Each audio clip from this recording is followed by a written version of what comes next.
For over 35 years, the router's been my major problem solver and close workshop friend.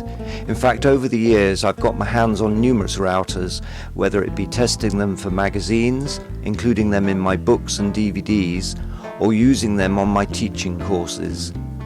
There are many considerations that determine a good router, and of course some are subjective. If you start with a small one and then progress to a larger one, it shouldn't make that first router redundant, as routers take up little space and can be set up for different tasks, such as fixed table routing, in this instance my pendulum routing jig that adds dishes, or edge jointing, or joint cutting.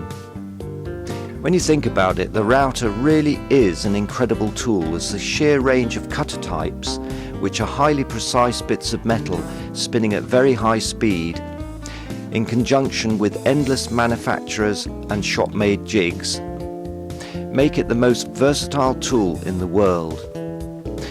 Of course, you can spend £100 on a cutter, or buy a router as cheap as £25, although I wouldn't recommend this one, as the dead man's safety switch has to be held on while you plunge the router, which is completely a no-no, as awkward control can lead to frustration that can lead to an accident.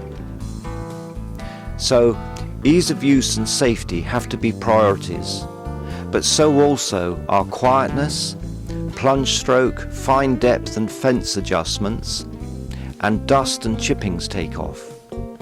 And then seemingly minor considerations such as the length, thickness and flexibility of the power cable, and the visibility of the cutter not hindered by the dust takeoff.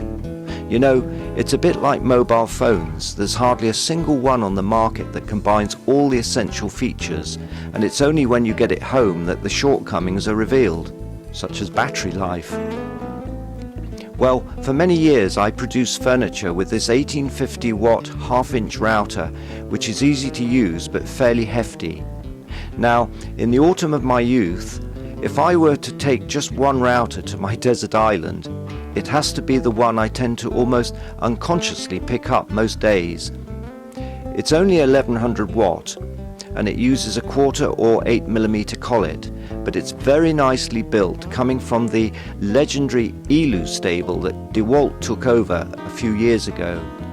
It has a low center of gravity and is very comfortable to use, with the on-off and plunge controls within finger reach and wrist twist. Cutter visibility is good, with the dust cleverly taken off at one of the plunge columns, and above all, it is fairly quiet. There is a certain delicacy to using a router that's not a big beefy brute, and after all, this is the art of woodworking. Yes, I'd probably say that this is my favorite router.